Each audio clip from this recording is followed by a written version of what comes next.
este primer tema, que es la regla del L'Hopital. Bueno, esta regla desarrollada por Guillaume de L'Hopital nos indica que si nosotros tenemos un límite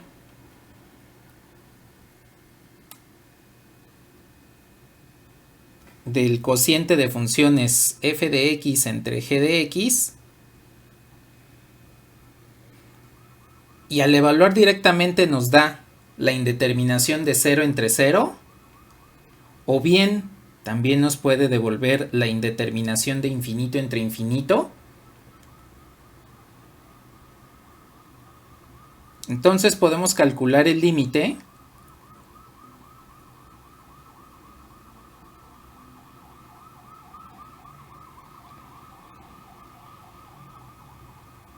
Bueno, lo voy a poner en su forma original, no en la forma,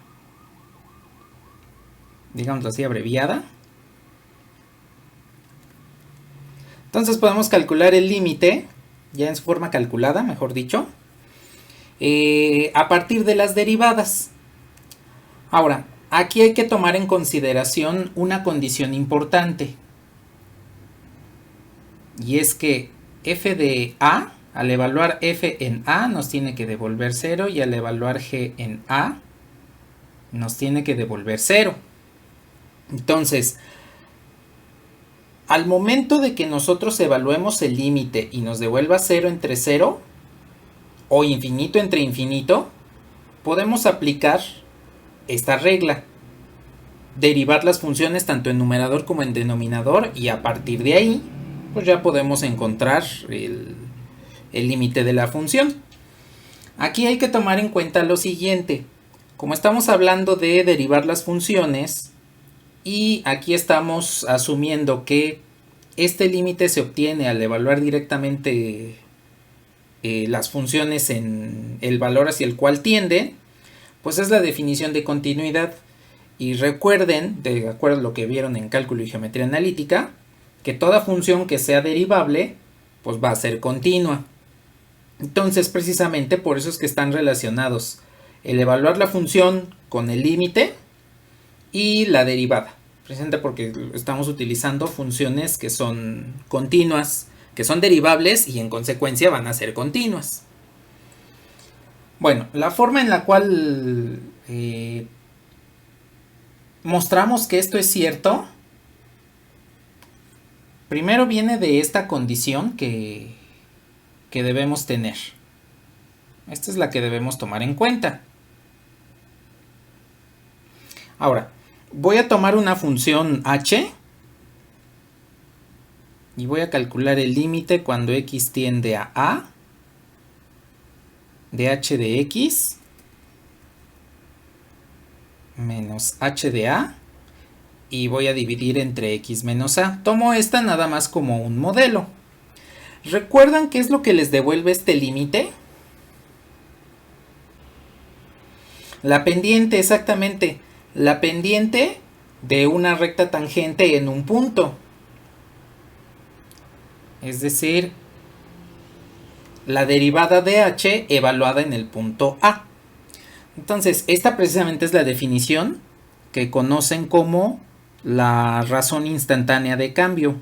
La razón de cambio instantáneo.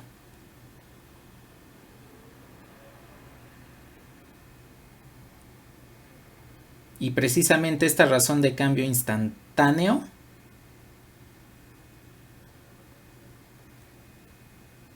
es lo que da pie al origen de la derivada, evaluada en un punto que ya sabemos que geométricamente pues es la pendiente de la recta tangente en x igual a a. Bueno, pongo esta porque es nada más el modelo para que sepamos qué es lo que nos va a devolver el desarrollo que vamos a realizar a continuación.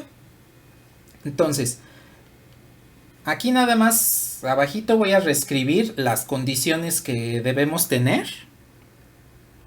En este caso, f de a es igual a 0 y g de a es igual a 0. Y ya nada más como un recordatorio, una de las propiedades del límite es que cuando yo tengo el límite de un cociente, lo puedo evaluar como el cociente de los límites. Bueno, entonces,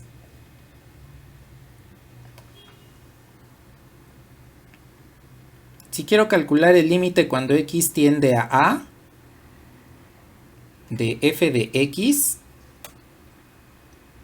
entre g de x, lo que puedo hacer es manipularlo algebraicamente para tratar de remover las indeterminaciones.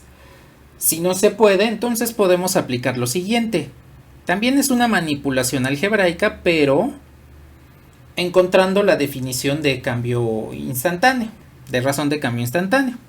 Entonces, primero, en el numerador yo puedo restar f de a. A f de x le resto f de a. No estoy afectando ese numerador, pues precisamente porque f de a es igual a 0.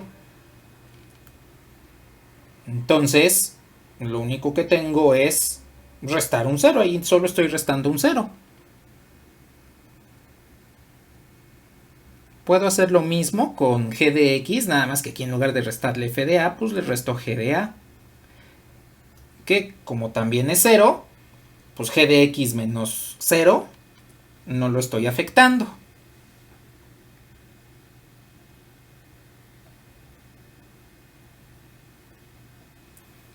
Si ahora sigo tomando el límite cuando x tiende a, divido ambos elementos, tanto numerador como denominador, entre x menos a,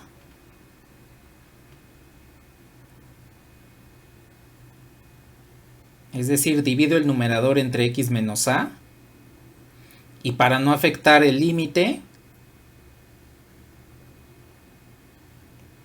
divido entre x menos a. Esto pues es una manipulación algebraica de los límites que podemos hacer para poder calcularlos. Y por la propiedad que les comenté del cociente, del límite de un cociente,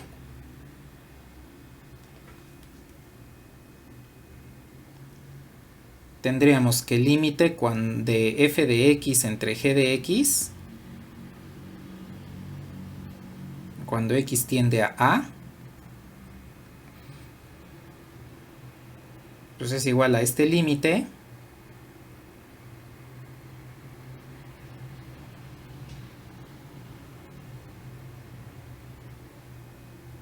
entre este otro límite.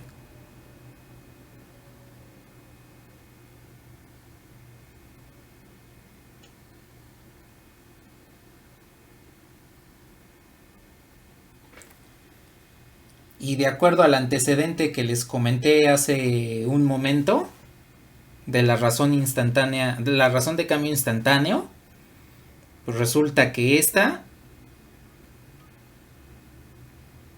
es f' evaluada en a, y esta es es g' evaluada en a.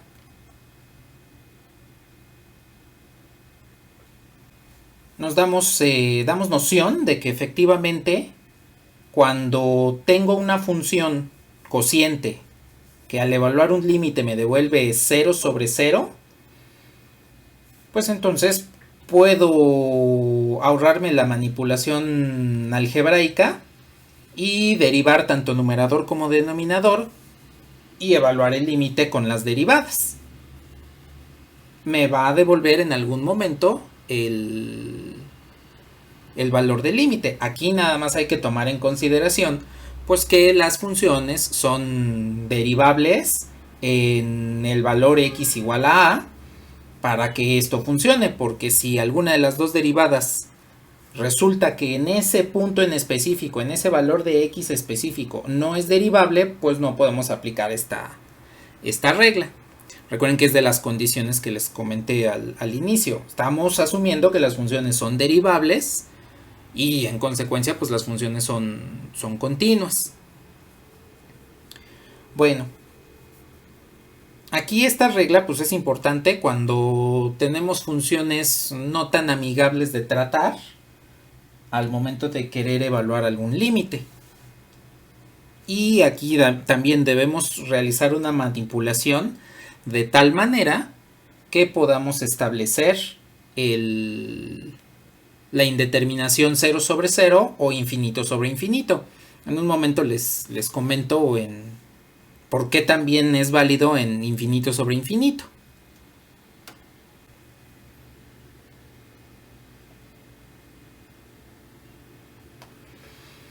Rápidamente, nada más, ¿por qué también es válida la indeterminación infinito sobre infinito?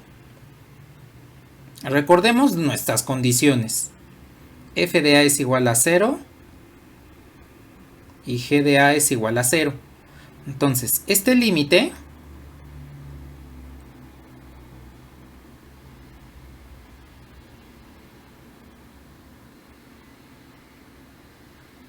lo puedo reescribir como el límite cuando x tiende a A de 1 entre G de X entre 1 entre F de X. Si ustedes aplican la regla del sándwich, pues les va a quedar producto de extremos va en el numerador y producto de internos va en el denominador. Como F de A y G de A son iguales a 0, al evaluar este límite, pues tendríamos la indeterminación de infinito sobre infinito. Nos quedaría 1 sobre 0, que en cálculo, a pesar de que sea un cociente que no existe, pues en cálculo lo consideramos como un valor de... Bueno, no como un valor, lo consideramos como que es infinito, tiende hacia infinito. Entonces, esa es la razón por la cual podemos aplicar la regla del L'Hopital para el cálculo de límites cuando tengamos indeterminaciones 0 sobre 0 o infinito sobre infinito. Vamos a ver un par de ejemplos al respecto. El primero que quiero que veamos es un límite trigonométrico que tal vez demostraron en cálculo y geometría analítica.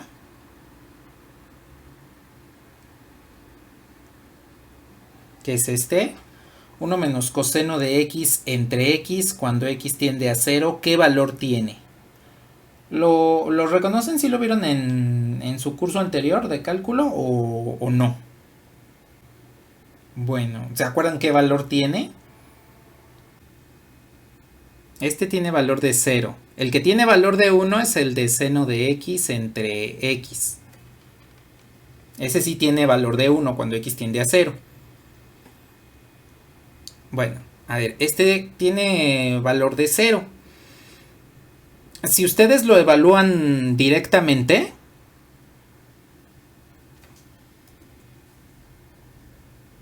aquí nada más hago la evaluación del límite que tengo aquí directamente, pues esto nos quedaría como 1 menos el coseno de 0 sobre 0. Coseno de 0 es 1, entonces 1 menos 1 es 0. Y observen que nos queda la indeterminación de infinito sobre infinito. Entonces podemos aplicar la regla del L'Hopital. Bien.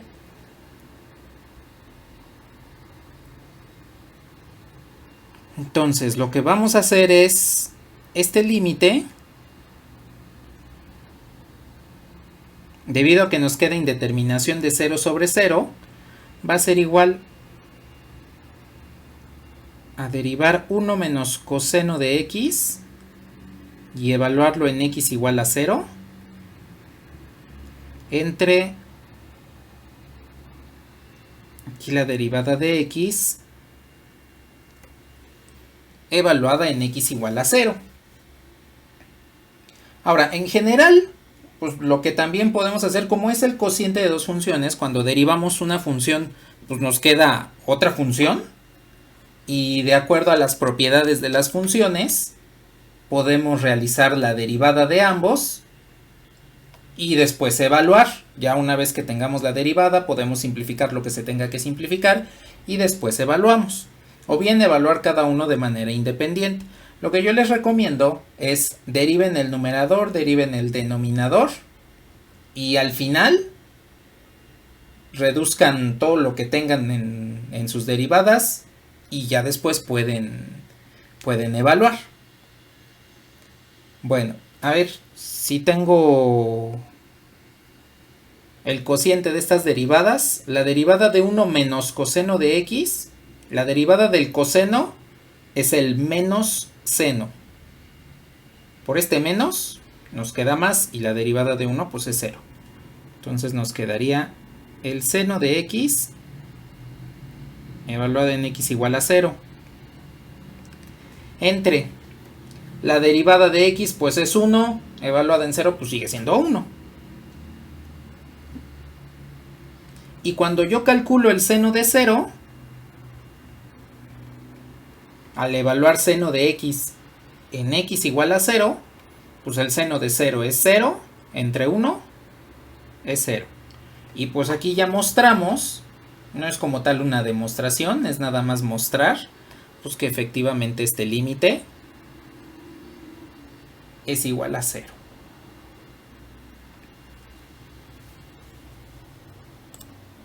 Y pues ya tenemos lo que vendría siendo el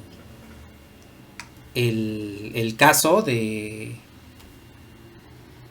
calcular un límite con la regla del L'Hopital. Digo, este es uno que ya sabíamos cuál era su valor.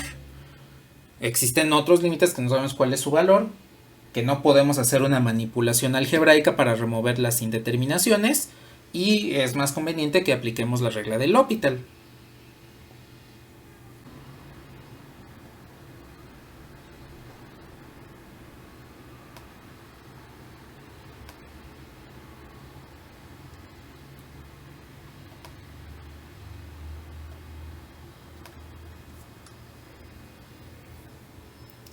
A ver, aquí lo que quiero calcular es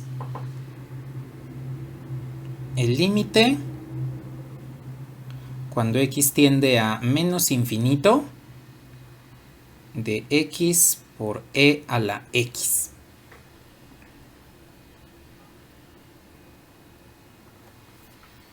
¿Cuánto nos va a devolver esto? Bueno, a ver. Vamos a evaluar directamente el límite y vamos a ver qué es lo que nos devuelve. A ver, si evalúo directamente el límite me quedaría menos infinito por e a la menos infinito.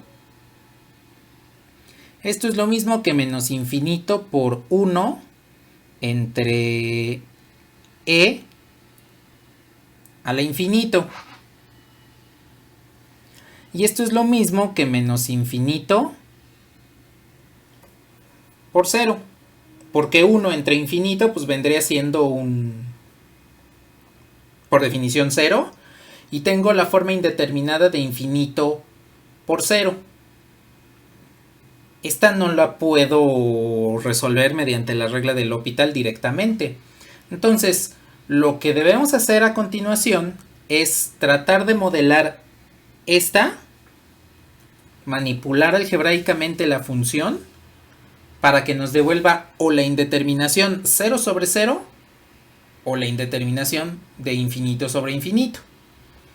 No importa si es infinito sobre menos infinito o al revés, o menos infinito entre menos infinito. A final de cuentas, el signo ese pues sí se puede simplificar o puede salir del límite.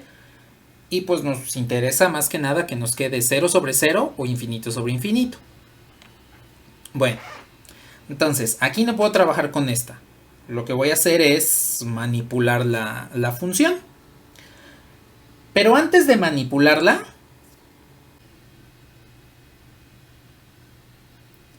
bueno, a ver, ahí tengo GeoGebra. Esta es la función que estamos trabajando. X por e a la x. De hecho, aquí ustedes pueden observar que la función viene de forma asintótica sobre el eje X en la parte negativa. Tiene aquí como una curva hacia abajo, lo que vendría siendo un mínimo aquí en menos 1. Cruza el origen y después sube sobre el eje de las y. Bueno, la función se va hacia infinito. Si ustedes observan, conforme me voy acercando a menos infinito, la función se hace asintótica hacia cero. Entonces la función tiene que estarse acercando hacia cero cuando x tiende a menos infinito. Es lo que nos dice aquí la gráfica. Les pongo aquí la gráfica pues para que sepamos hacia dónde vamos a llegar y que veamos que ese resultado nos lo da la regla de L'Hopital.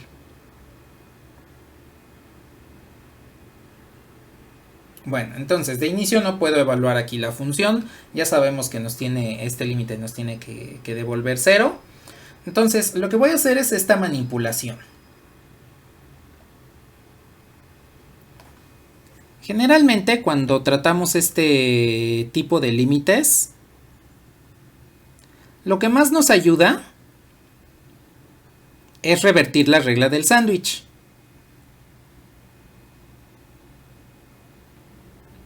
Es decir, yo tengo la función xe a la x y la puedo multiplicar por 1 sobre x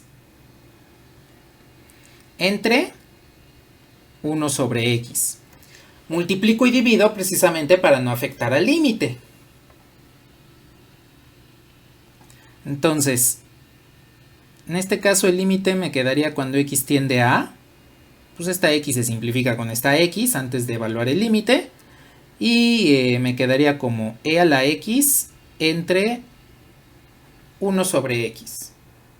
Bueno, a ver, aquí les puse a y sigo con la a y debo ponerles el menos infinito, el cual estamos utilizando.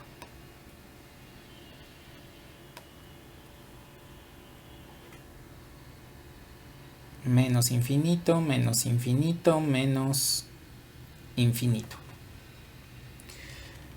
Bueno, a ver, si evalúan aquí directamente el límite, les quedaría primero e a la menos infinito.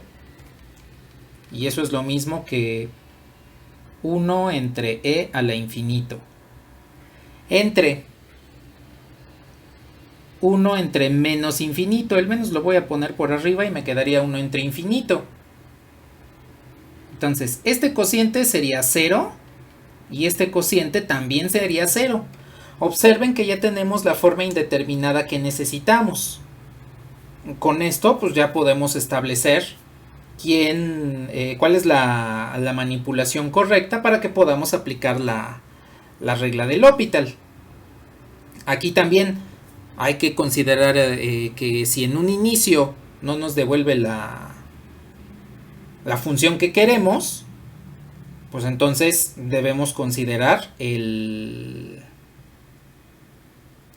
continuar aplicando la regla de L'Hopital consecutivamente, pues para que podamos obtener el valor que necesitamos, porque a final de cuentas pues es directamente la derivada pues es una función y en consecuencia vamos a poder establecer todos la derivada de una derivada y así sucesivamente. Bueno,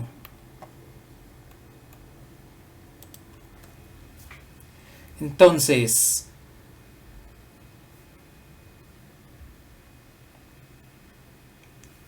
a ver, ¿cuál es la derivada de estas funciones?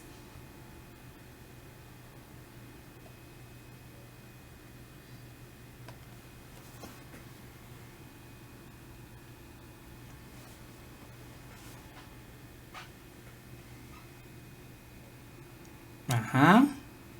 Y abajo.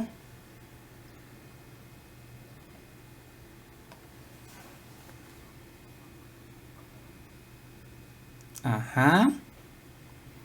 Y estas dos, aquí las podemos evaluar ahora cuando x tiende a menos infinito.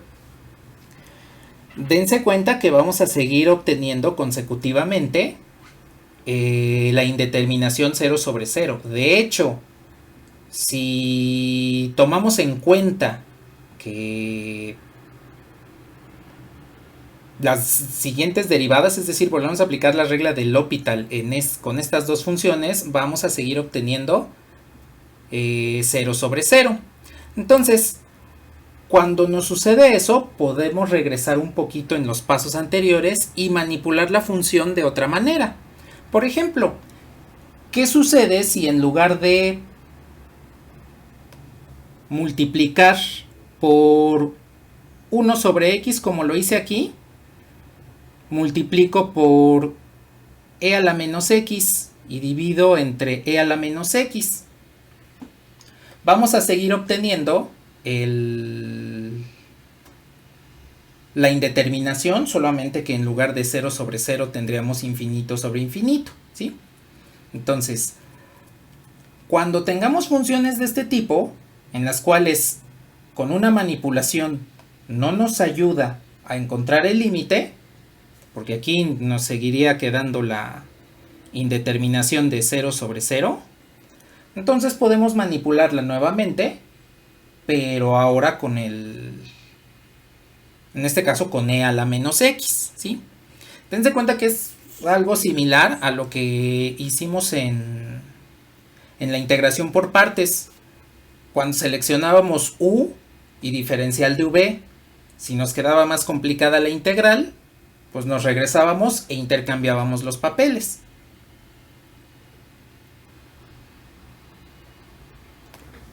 A ver aquí.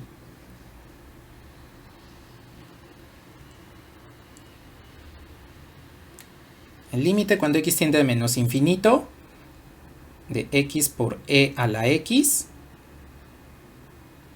pues va a ser igual al límite cuando x tiende a menos infinito. Y aquí lo voy a poner como x entre e a la menos x. Aquí pues podemos decir que por leyes de exponentes, para que e a la x quede en el denominador, pues que me quede directamente e a la menos x, le cambio el signo al exponente. Entonces aquí dense cuenta que podemos evaluar y nos quedaría arriba menos infinito entre, al evaluar e a la menos x con menos infinito, pues menos por menos nos da más.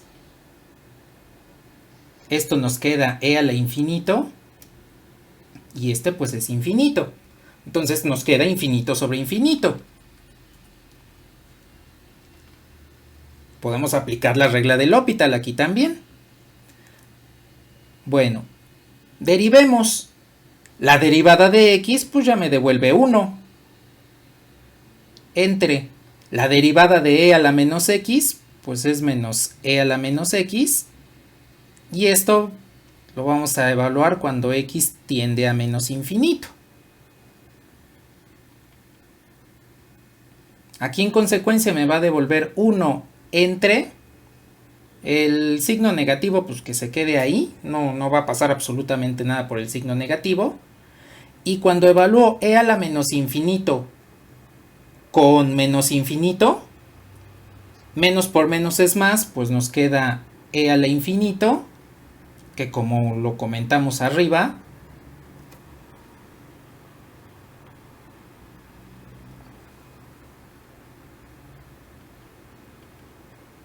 esto sería 1 entre menos infinito.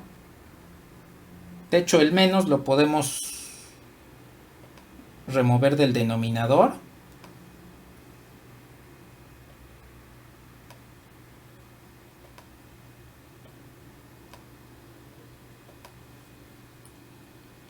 Que me quede aquí. Y una constante entre infinito, pues por definición es 0. Y entonces aquí ya encontramos que el límite de la función x a la x cuando x tiende a menos infinito, pues es 0. Precisamente porque este resultado viene de menos 1 entre infinito. Y entonces observen cómo con la regla del L'Hopital, a pesar que en una primera manipulación algebraica no pudimos encontrar un resultado de límite, pues con la segunda manipulación sí pudimos. Y pues no hay absolutamente ningún problema en que manipulemos de una o de otra forma nuestra función. De hecho, aquí la recomendación es, si ustedes están evaluando límites que tienen una función polinómica como esta y otra función que puede ser exponencial, logarítmica, lo que ustedes quieran, trigonométrica, pues dejen a la función polinómica en el numerador, porque conforme la vayan derivando, va a llegar un momento en el que se vuelva constante.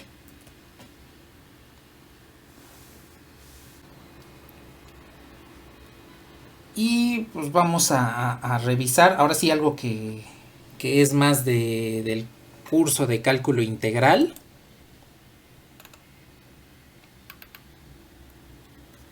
Y es la integral impropia.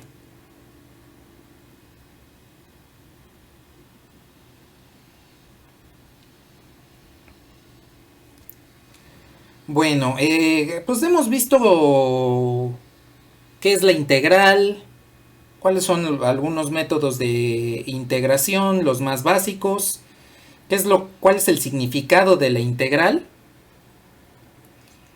Pero así como con los límites podemos establecer límites hacia valores determinados como límites hacia infinito o menos infinito, pues podemos plantear integrales como esta. La integral que va de menos infinito a infinito de x por e a la menos x cuadrada diferencial de x. Este tipo de integrales se conocen como impropias.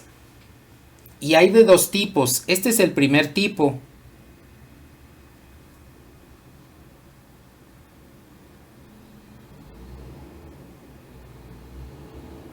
El tipo de integral impropia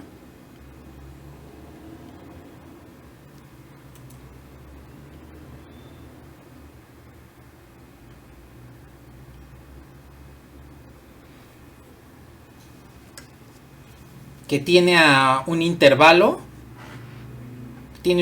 de integración que incluye a menos infinito o infinito, como puede ser esta. Entonces, este tipo de integrales hay que manipularlas de una forma que nosotros podamos evaluar infinito directamente con alguna herramienta sin necesidad de estar evaluando constantemente directamente la función. Porque recordarán que cuando tenemos integrales definidas, pues lo que hacemos es evaluar en los límites de integración la función antiderivada. Como tal, una función no la podemos evaluar con infinito. Pero hay por ahí una herramienta que sí nos ayuda a, en cierta forma, hacer esa evaluación con infinito. No es como tal la evaluación, pero es más bien algo que nos indica que nos estamos acercando a infinito, que en este caso son los límites. Entonces, este tipo de integrales con un intervalo a menos infinito o infinito, las podemos evaluar utilizando directamente los límites. Vamos a calcular la integral de manera usual, calculamos la integral indefinida, y una vez que la tengamos, vamos a hacer un límite, vamos a calcular los límites con los intervalos de infinito a menos infinito.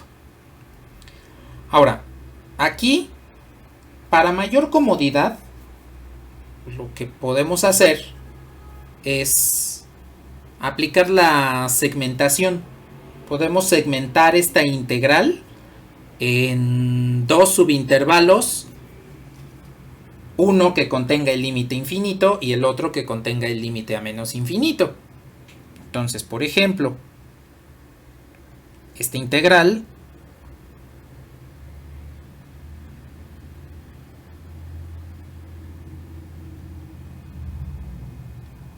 la podemos partir en la integral que va de menos infinito a 0. Puede ser con cualquier otro valor, pero pues aquí se me ocurre que sea la integral partida en el intervalo de integración esté partido en 0.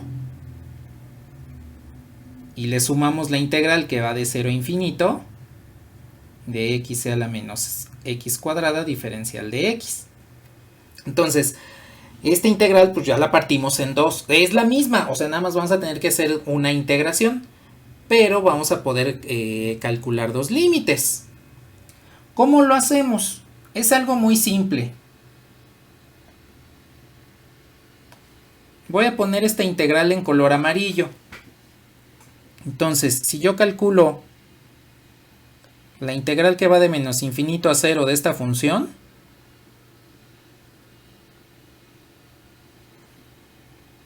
esta la podemos calcular como el límite cuando t tiende a menos infinito. Aquí introduzco una nueva variable t que va a ser auxiliar y que voy a hacer algo similar a un cambio de variable. Solamente que el cambio será únicamente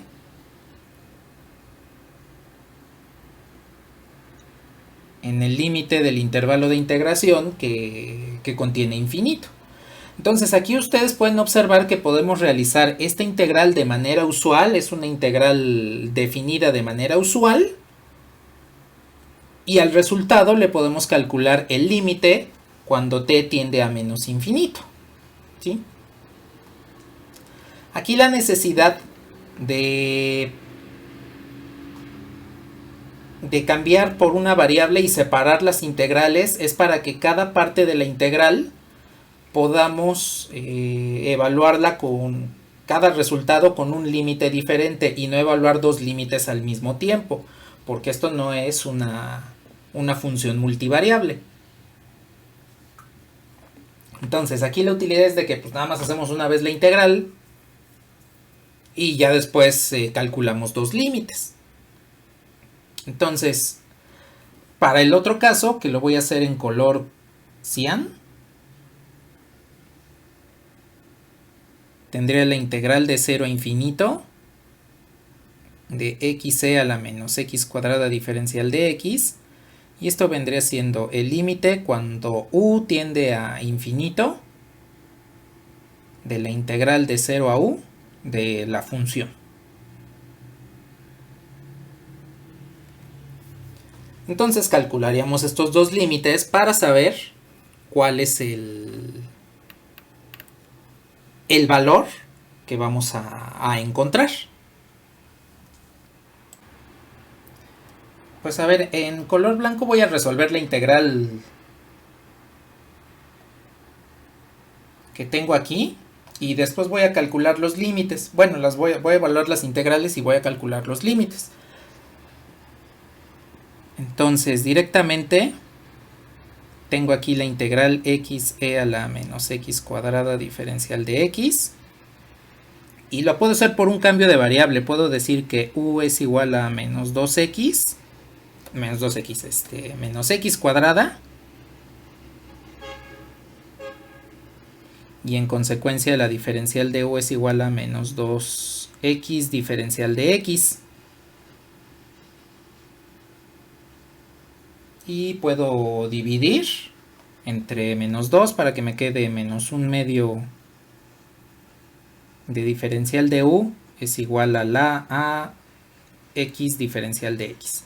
Pueden observar que ya está completa. X diferencial de x es menos 1/2 de diferencial de u. Entonces, esta integral pues sería la integral de e a la u menos 1/2 de e a la u diferencial de u. Y en consecuencia esto es menos 1/2 de e elevado a la u. Al hacer la integral por cambio de variable. No le agrego la constante de integración porque como lo vamos a evaluar, pues recuerden que esa constante se va a perder. Entonces, al regresar del cambio de variable, aquí le voy a poner en color como azulado.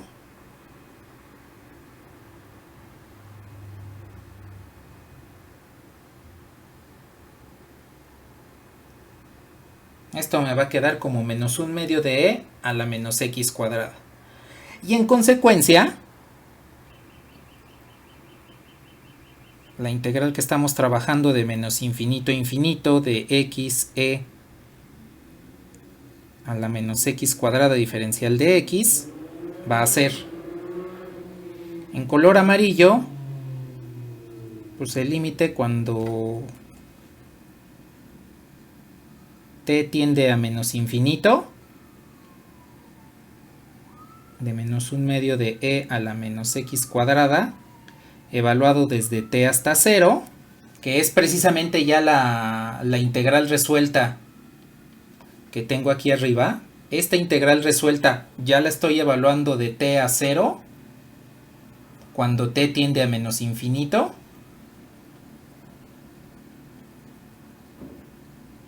Más el límite cuando u tiende a infinito, de menos 1/2 de e a la menos x cuadrada. Nada más voy a recorrer un poquito la integral para que me alcance a escribir la evaluación. Por ahí está bien.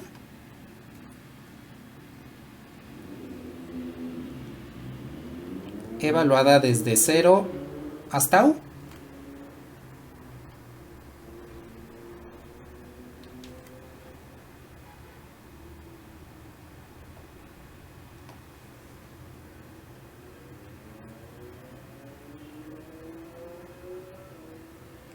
A ver, entonces, si evalúo esta función en 0, pues me queda e a la 0.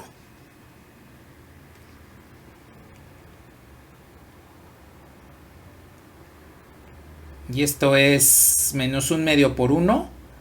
Menos, por este menos, aquí se va a volver más.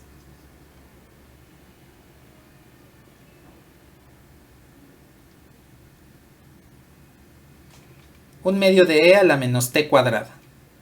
Bueno. Ahora, evalúo el límite. Esto va a ser igual a menos 1/2. Es más, lo voy a hacer un poquito más abajo para que también, como no me va a alcanzar la evaluación en color azul, y lo pueda partir en dos líneas.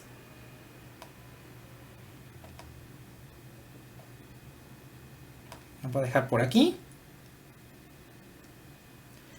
Cuando evalúo el límite, pues me queda menos 1/2, que es una constante, sale del límite, más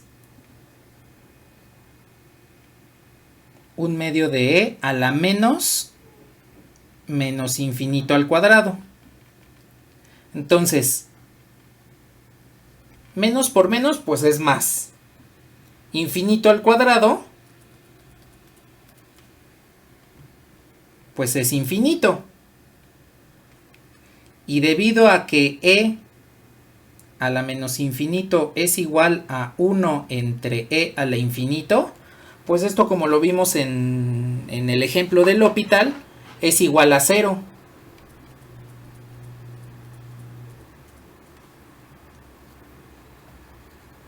Entonces, aquí solamente me quedaría menos 1/2. Dense cuenta cómo aquí, a pesar de que estamos manejando la integral impropia con infinito y menos infinito, nos da un valor determinado.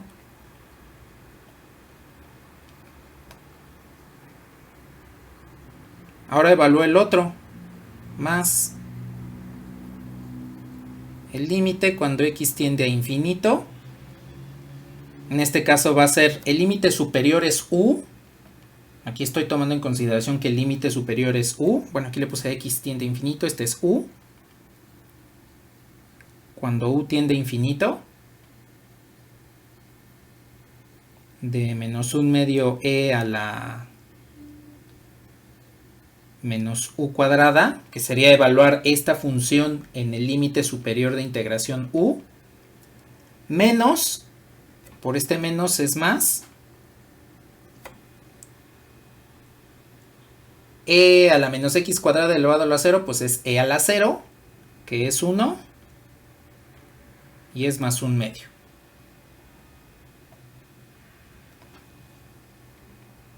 Entonces, evalúo cuando u tiende a infinito. Esto me quedaría como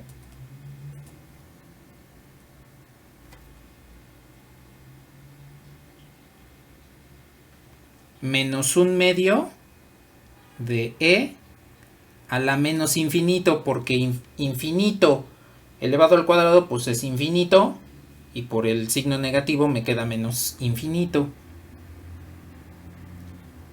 más un medio,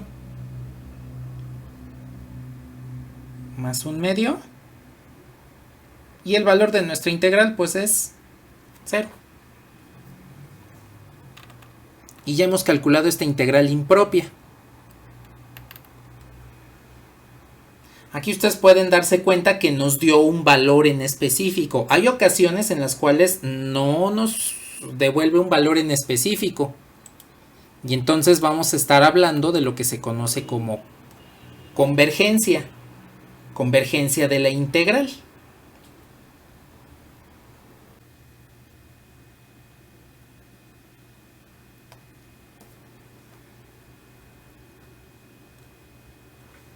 Bueno, a ver.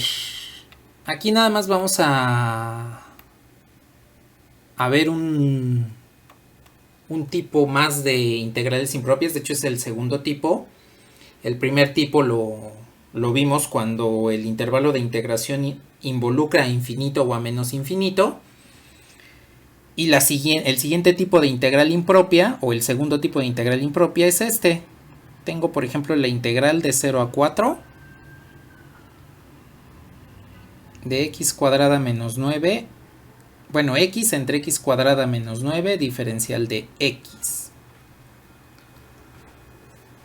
Aquí quiero que observen si existe alguna peculiaridad en esta función.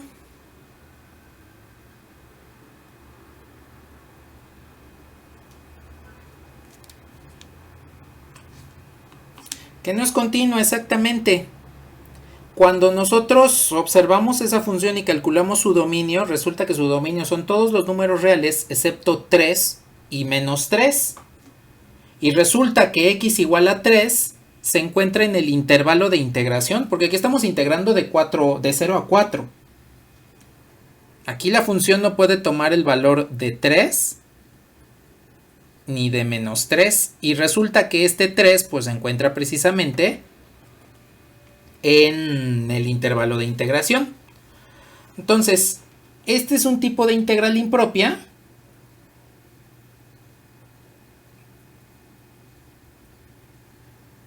del tipo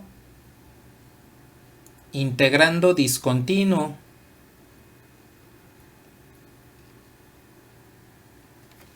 Es decir, estamos tratando de calcular la integral en una función donde existe una discontinuidad, donde el dominio no involucra a esos valores.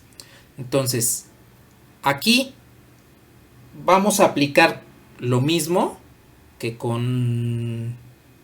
lo que acabamos de hacer con la integral impropia utilizando infinito y menos infinito. Vamos a partir esta integral en dos, el intervalo lo vamos a seccionar, pero aquí, a diferencia del anterior, vamos a utilizar como la división al lugar donde existe la discontinuidad. Es decir, yo puedo calcular la integral de 0 a 4 de esta función discontinua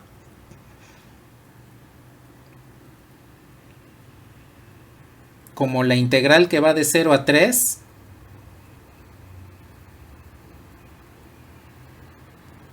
de esta función más la integral que va de 3 a 4 de la función.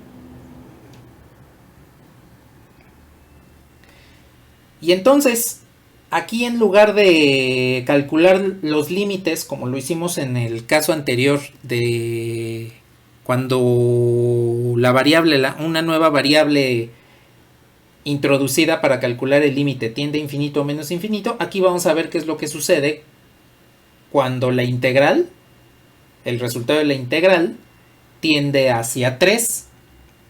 Pero aquí hay que tomar en consideración lo siguiente. Si yo pinto mi intervalo, pues aquí está 0, aquí está 3 y aquí está 4. Si yo tomo esta parte del intervalo, lo voy a poner con otro color. Si yo tomo esta parte del intervalo y calculo el límite, pues resulta que x va a tender hacia este valor. O bueno, la variable que estemos utilizando, por ejemplo, t. La variable t va a tender al valor de 3. Pero ¿por qué lado me estoy acercando a 3? ¿Por la izquierda o por la derecha?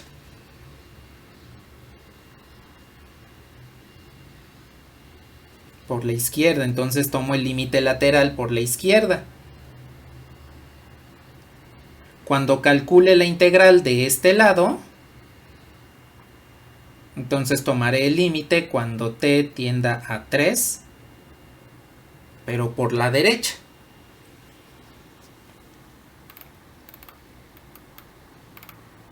Y entonces aquí, pues vamos a poder calcular dos límites. Uno cuando t tiende a 3 por la izquierda y otro cuando t tiende a 3 pero por la derecha. Y vamos a realizar la integral. Cada una de las integrales las vamos a realizar.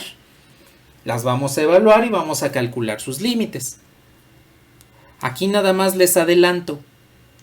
Si el límite llega a no existir, es decir, que cuando ya una vez que calculemos la integral, la evaluemos y evaluemos los límites, resulta que alguno de los dos no existe, puede ser que uno sí exista y el otro no, pero con uno de los dos que no exista, entonces quiere decir que el resultado de la integral ya no va a existir y vamos a decir que esa integral no converge. Vamos a ver qué pasa.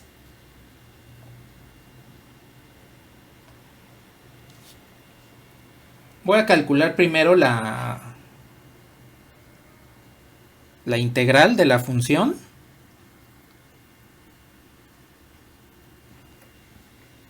Y pues es otra integral por cambio de variable. Digo, ya vimos los métodos de integración.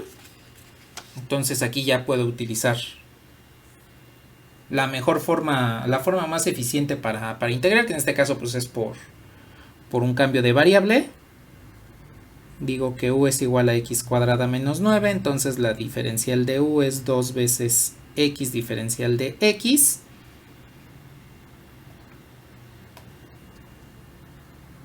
Y en consecuencia tengo que un medio de la diferencial de u es x diferencial de x. Aquí pueden observar que también ya está completa la integral. Aquí tengo la diferencial de x diferencial de x.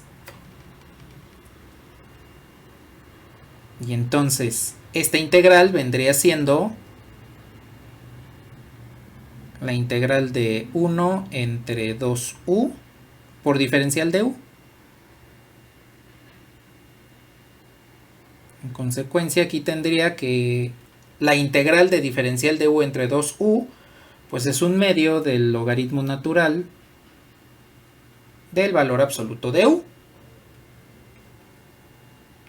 Si recupero el cambio de variable,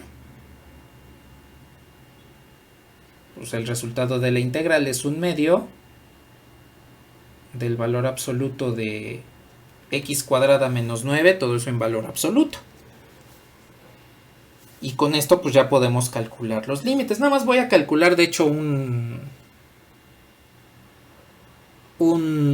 límite. Y pues ya con eso vamos a ver que no va a existir ese límite y en consecuencia la integral no va a converger. Entonces, a ver, pues voy a calcular nada más esta integral. La integral que va de 0 a 3 de nuestra función, pues va a ser el límite cuando t tiende a 3 por la izquierda de la integral que va de 0 a t de nuestra función.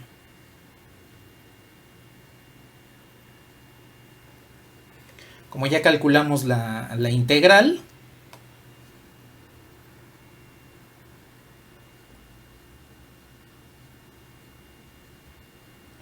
entonces esto nos quedaría como el límite cuando t tiende a 3 por la izquierda de 1/2 del logaritmo natural de x cuadrada menos 9, evaluada desde 0 hasta t. Aquí la voy a poner en corchetes para que no se confunda con las barras del valor absoluto del logaritmo.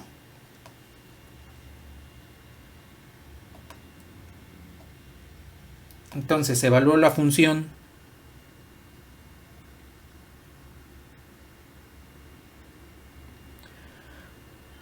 Cuando tengo el límite superior es t, entonces tendría 1/2 del logaritmo natural de t cuadrada menos 9 menos. Cuando evalúo en 0, que es el límite inferior, tendría 0 al cuadrado de 0 menos 9, pues es menos 9, valor absoluto 9, tendría 1/2 del logaritmo natural de 9 sobre 2. Bueno, el medio lo puse ya directamente como denominador. Bien, a ver qué pasa cuando evalúo este límite cuando t tiende a 3 por la izquierda.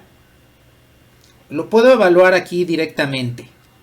No importa que sea por la izquierda o por la derecha. Puedo evaluar el límite directamente.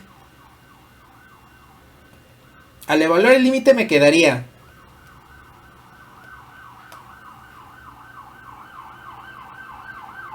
1/2 del logaritmo natural de 3 al cuadrado, pues es 9. Menos 9 y todo esto menos el medio del logaritmo natural. Y entonces esto es 1/2 del logaritmo natural de 0 menos 1/2 del logaritmo natural de 9. ¿Cuánto es el logaritmo natural de 0?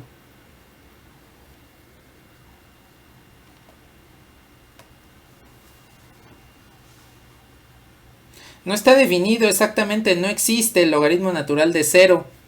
Entonces, como este no existe, resulta que esta primera parte de la integral, la integral de 0 a 3 de esta función,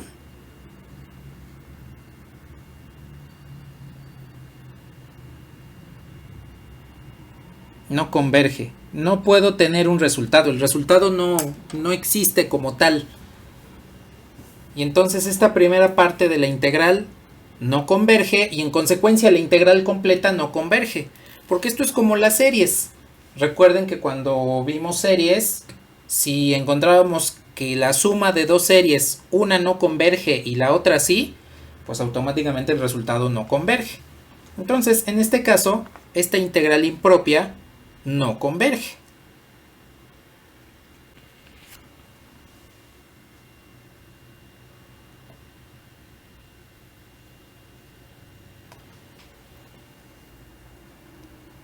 Entonces, a ver, aquí en general,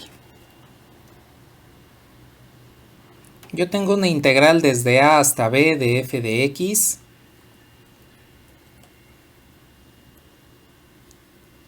diferencial de x.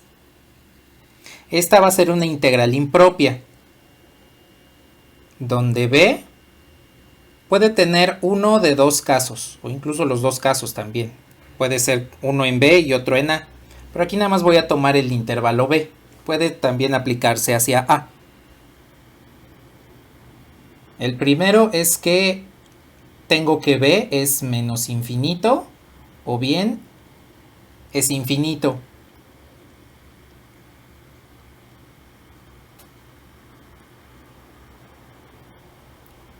El segundo caso pues es que b es una discontinuidad. Entonces esta integral se va a calcular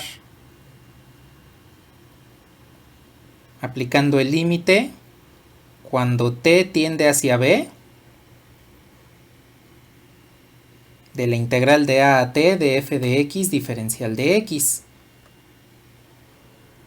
Y el criterio para convergencia es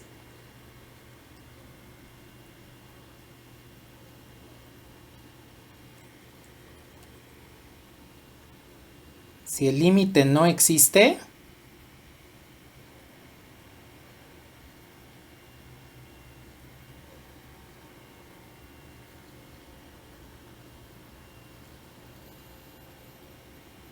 entonces la integral no converge. En caso de que sí exista, entonces la integral sí va a converger hacia un valor determinado. Este va a ser nuestro criterio para que podamos establecer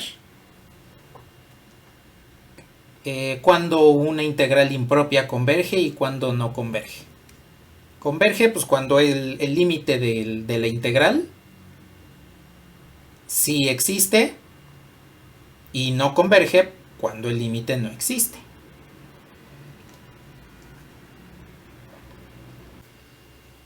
Bueno, aquí nada más rápidamente en 5 minutos nada más quiero comentarles un par de aplicaciones de este tipo de integrales.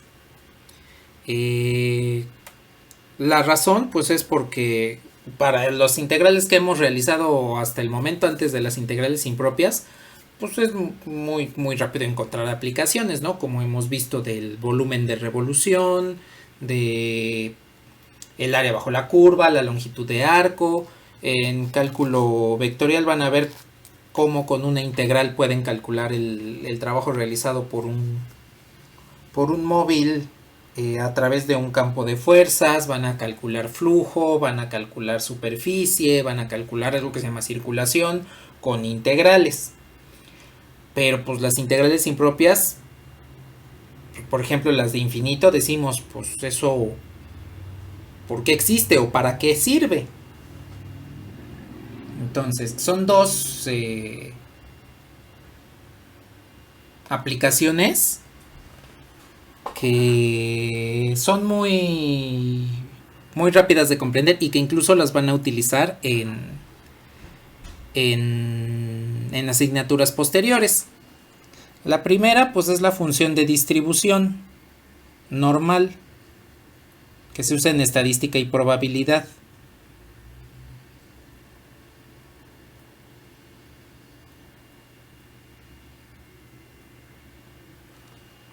Bueno, esa probablemente la conozcan porque tiene una forma así. Es lo que coloquialmente le llaman la campana de Gauss. Y pues resulta que, como es una función continua, utiliza probabilidades continuas, resulta que para calcular la probabilidad de un fenómeno en X, pues tenemos que calcular el área bajo esa curva. Cuando nos vamos hacia menos infinito, pues la probabilidad va a ser 0. Cuando nos vamos hacia más infinito, pues la probabilidad tiene que ser 1. Y esto lo calculamos de esta forma. Mediante la integral, que tiene como coeficiente 1 entre sigma por la raíz de 2pi por la integral de menos infinito hasta infinito de esta función.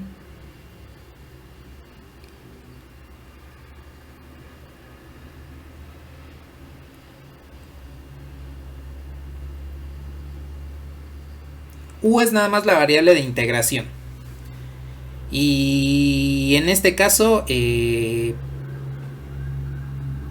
la letra griega mi pues es la media.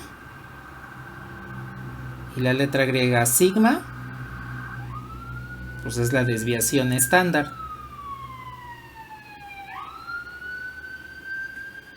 Y sigma cuadrado pues es la varianza, que es el cuadrado de la desviación estándar. Entonces este es un ejemplo en el cual se utilizan las integrales impropias en fenómenos que involucran probabilidad y estadística. Entonces es una integral impropia muy parecida a la que resolvimos el día de hoy.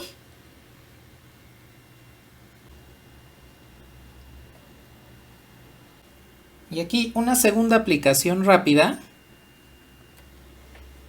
es lo que le llamo la transformada de Fourier. Bueno, no le llamo, se llama, mejor dicho.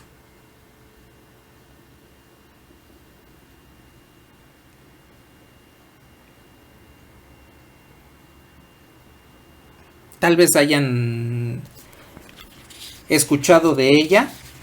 Les ayuda a resolver ecuaciones diferenciales, les ayuda a resolver sobre todo fenómenos que tienen que ver con ondas, el tipo de fenómenos ondulatorios. Es una transformación lineal a partir de una integral y me dice si yo quiero calcular la transformada de Fourier de una función f de t, lo que tengo que hacer es calcular la integral impropia desde menos infinito hasta infinito de f de t por e a la menos 2 pi i omega t diferencial de t, donde esta transformada toma el tiempo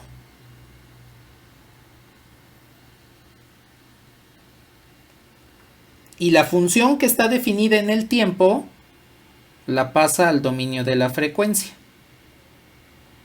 Aquí la frecuencia es omega. Y aquí ustedes pueden notar que está el número complejo e a la menos 2 pi i. Es la forma exponencial del número complejo que ustedes conocieron. Entonces, aquí con esta integral impropia que va de menos infinito a infinito, lo que estamos haciendo es tomar una función que está definida en el tiempo, como por ejemplo un audio pues pueden considerarlo como una función que está definida en el tiempo, y lo pasan al dominio de la frecuencia. Es lo que se le conoce como el análisis de Fourier. Así cuando ustedes hacen análisis o edición de audio y necesitan hacer un estudio de la frecuencia, entonces toman las funciones en el tiempo, los audios en el tiempo y los pasan al dominio de la frecuencia. De hecho, no sé si conozcan los espectros de frecuencia. Esos espectros se calculan a partir de esta transformada de Fourier y es otra integral impropia.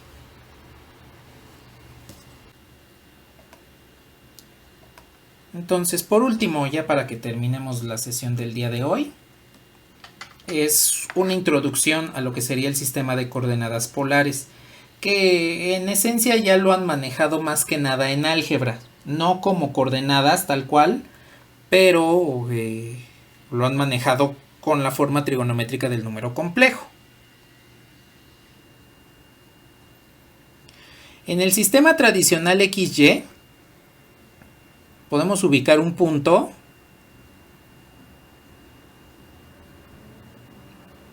a partir de lo que llamamos coordenadas rectangulares. Es decir, yo puedo tomar una distancia paralela al eje X y una distancia paralela al eje Y, y pues aquí lo que se forma es un rectángulo. Entonces, el sistema cartesiano tradicional son lo que llamamos coordenadas rectangulares.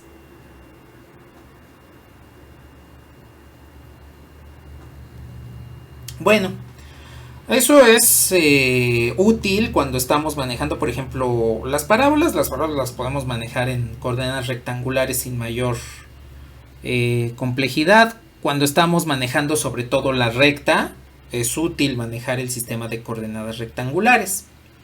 Pero por ejemplo, ustedes tienen la circunferencia x cuadrada más y cuadrada igual a 16, por ejemplo.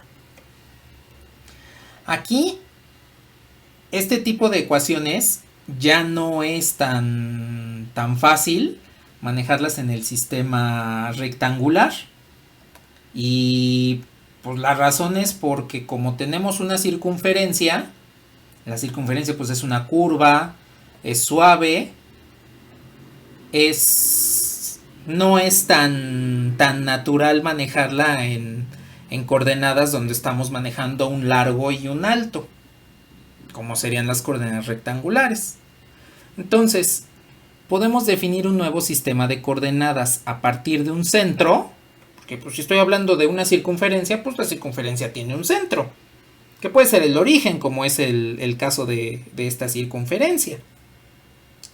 Puedo definir un eje horizontal, un eje vertical, pero más que esos ejes, yo puedo decir que el punto P va a tener coordenadas de una distancia r y una orientación z, donde r vendría siendo esta distancia y z vendría siendo esta orientación. Una orientación con un eje horizontal. Aquí sí lo voy a dibujar. Estas son coordenadas circulares, pero en esencia las llamamos coordenadas polares. Se llaman coordenadas polares porque este punto desde donde estamos marcando el inicio de la distancia le llamamos polo. Es un punto que corresponde con el origen del sistema de coordenadas y a partir de él es que nace una distancia hacia cualquier punto dentro del plano que conocemos como polar. Por otro lado, este eje se le conoce como el eje polar y es la referencia que nos va a ayudar a medir cuál es esa orientación z, ese ángulo z, sobre el cual se está dirigiendo la distancia r. La forma en la cual pasamos de un sistema de coordenadas a otro tiene que ver pues con el teorema de Pitágoras y con las funciones trigonométricas. Bueno, más que con funciones, aquí son razones trigonométricas. Y pues es la misma forma en las cuales ustedes transformaban un número complejo en forma binómica a un número en forma trigonométrica, ¿sí?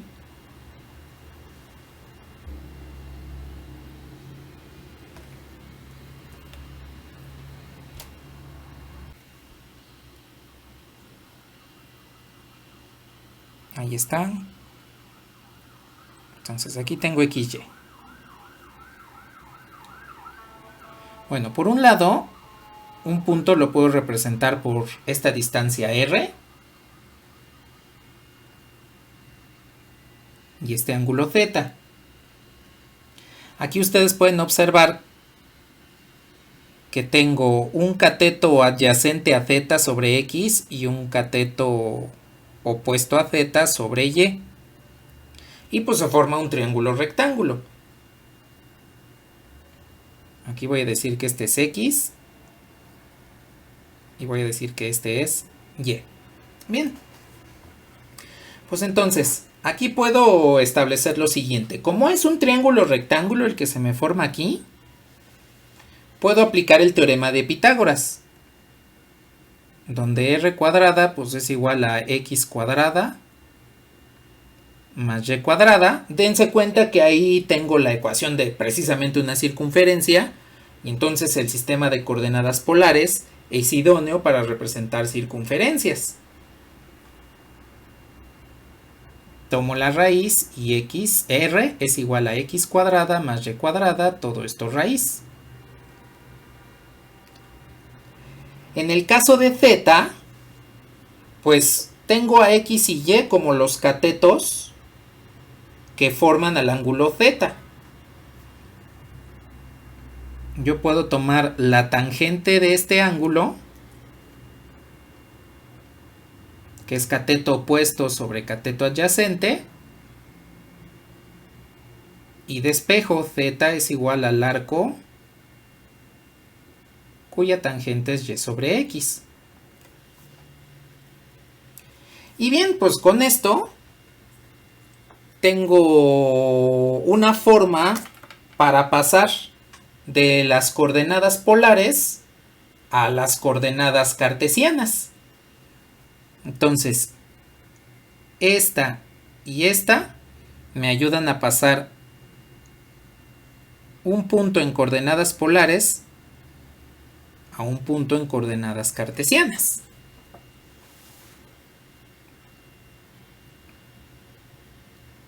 Y dense cuenta que es la misma forma en la cual ustedes obtenían el módulo y el argumento de un número complejo. Te lo voy a copiar porque lo voy a usar un poquito más abajo.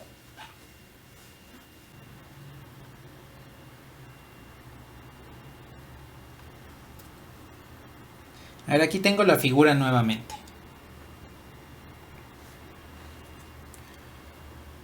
Ahora lo que voy a hacer es relacionar x, y, r y z con dos funciones trigonométricas, igual que lo hicieron con los números complejos en forma trigonométrica.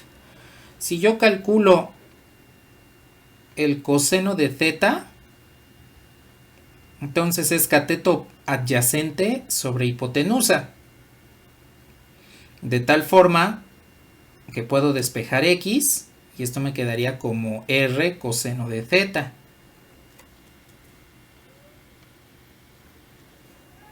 Hago lo mismo, pero para el cateto opuesto tengo seno de z igual a y sobre r, despejo y tengo r seno de z. Y aquí entonces tenemos lo que serían las ecuaciones de transformación para que podamos pasar un punto en términos del sistema cartesiano XY al sistema polar RZ. Estas ecuaciones de transformación me van a ayudar a poder simplificar funciones. Algunas funciones que se vean complicadas de trabajar en el sistema cartesiano, las puedo pasar al sistema polar y entonces se van a ver simplificadas. En el caso de que haya ecuaciones que se vean complicadas en el sistema polar, pues puedo pasar al sistema cartesiano y puede ser que ahí se simplifiquen. Los sistemas de coordenadas son importantes precisamente por eso, porque nos pueden ayudar a resolver problemas complejos en un sistema, pero que se facilitan en otro. Ese tipo de cuestiones las van a estudiar precisamente en cálculo vectorial, no solamente en sistemas bidimensionales como el cartesiano XY y el polar, sino también en sistemas tridimensionales, cartesiano XYZ, cilíndrico o esférico en particular, aunque hay muchos otros sistemas de coordenadas. Dense cuenta pues, que también esto es lo que vieron en álgebra cuando estudiaron los números complejos. Aquí nada más dos cosas rápidas para que terminemos nuestra sesión. Una, pues quiero mostrarles la eficiencia de manejar una circunferencia en el sistema de coordenadas polares. Y la otra, pues es saber cómo calcularemos integrales en este sistema de coordenadas. Aquí pues nada más les adelanto. La forma en la cual vamos a deducir la manera de calcular integrales en el sistema polar es mediante geometría euclideana.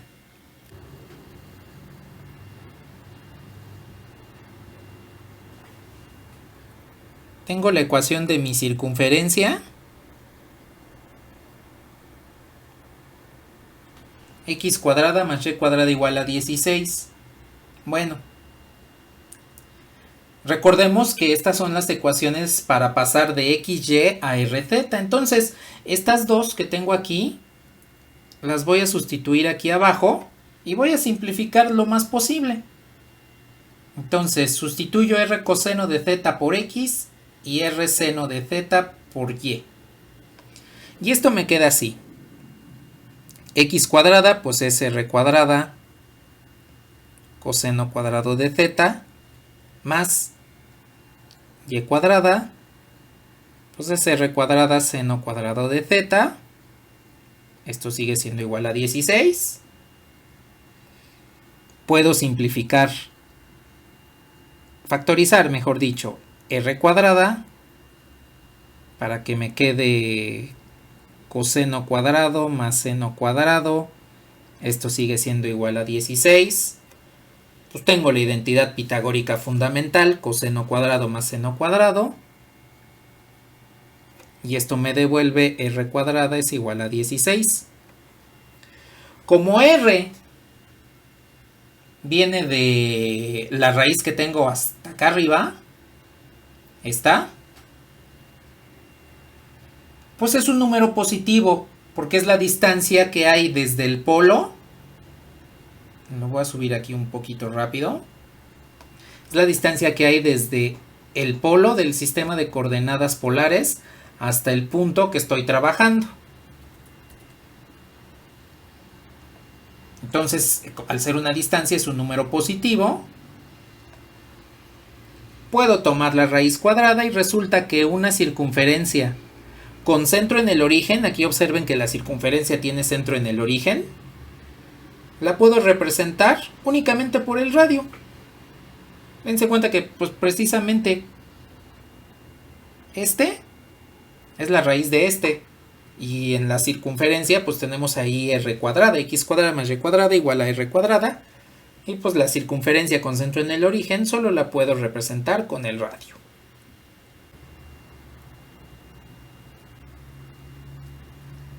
Pueden observar que la malla que aparece en este caso son circunferencias cuyo centro se encuentra en el polo, justamente aquí en el origen de coordenadas del sistema cartesiano, que sería el polo del sistema polar. Y existen radios que precisamente salen del polo. Entonces, esta es una malla en el sistema polar. Dense cuenta que acá arriba tengo la circunferencia x cuadrada más y cuadrada igual a 16 y que efectivamente se encuentra en esta posición donde el radio pues mide 4. De hecho aquí podemos tener el segmento de recta que va del polo a un punto de la circunferencia y pues que mide 4. Entonces aquí lo que podemos hacer para definir a toda la circunferencia pues es mover este radio 4 alrededor de los 2pi radianes que tiene la circunferencia, que vendría siendo la variación del ángulo θ. Y con eso pues vamos dibujando toda la circunferencia. Esto nos va a ayudar para que podamos deducir cuál es la forma en la que se integra en el sistema de coordenadas polares. Antes de ver la deducción, solamente quiero aclararles que se acostumbra que el radio r de las coordenadas polares siempre esté en función de la variable θ, del ángulo, de la orientación. Entonces, el radio va a ir cambiando conforme yo voy cambiando el ángulo. Y así es como se va a ir dibujando una curva en el sistema de coordenadas polares. Entonces, R la vamos a tomar como f de θ. Bien, con base en eso, yo puedo tener aquí, por ejemplo, el polo. Y puedo tener un elemento diferencial de una curva en el sistema polar. Ya sabemos que en el sistema cartesiano una integral, su significado geométrico es el área entre una curva y el eje de las x. Pues aquí, en el sistema polar, el significado geométrico de la integral es el área entre una curva y el polo. Esa área va a estar encerrada pues entre dos radios. Este va a ser un R1, lo voy a poner, este es un R2. Y pues obviamente Z va a ir variando desde Z1 hasta Z2. Bueno, para poder deducir cómo calcular la integral de esto, cómo calcular el área de esto, voy a utilizar lo siguiente. ¿Cómo calculan el área de una circunferencia? Pi por radio al cuadrado. Bueno. Ahora les pregunto, ¿cuántos radianes hay en una circunferencia? 2pi. Bueno, entonces una circunferencia tiene 2pi radianes y el área se calcula como pi por radio al cuadrado. Vale. A ver, si yo quiero calcular el área pero de media circunferencia, ¿qué hacen? El área se divide entre 2.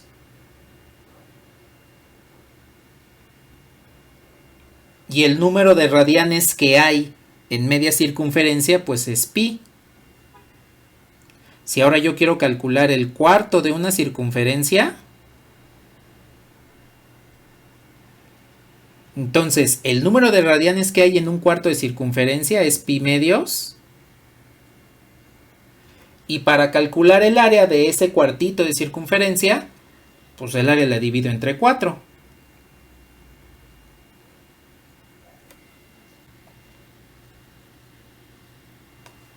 El ángulo que tengo aquí lo voy a dividir entre 2, o bueno, el arco de circunferencia que tengo ahí circulado lo divido entre 2 y lo multiplico por el radio al cuadrado. Este está dividido entre 2 para que me dé pi. Este dividido entre 2 para que me dé pi medios. Y este dividido entre 2 para que me dé pi cuartos. Entonces, si yo tengo un arco de circunferencia, o bueno, un sector circular, mejor dicho, que tiene phi como arco de circunferencia, entonces para calcular el área de este sector, lo que hago es a phi lo divido entre 2 y lo multiplico por r cuadrada. Bueno, ¿qué pasa si phi digo que es el arco diferencial de θ? Ah, pues entonces el área la puedo calcular, o la diferencial de área. Primero hago la diferencial de área. La puedo calcular como el arco de circunferencia, que en este caso es un arco diferencial, dividido entre 2 multiplicado por r cuadrada. De esta forma. Puedo calcular la integral. Y entonces el área bajo una curva en coordenadas polares, pues es la integral de 1/2 de r cuadrada diferencial de θ. Aquí pues iría desde z1 hasta z2. Y si además sustituimos lo que les comenté al inicio,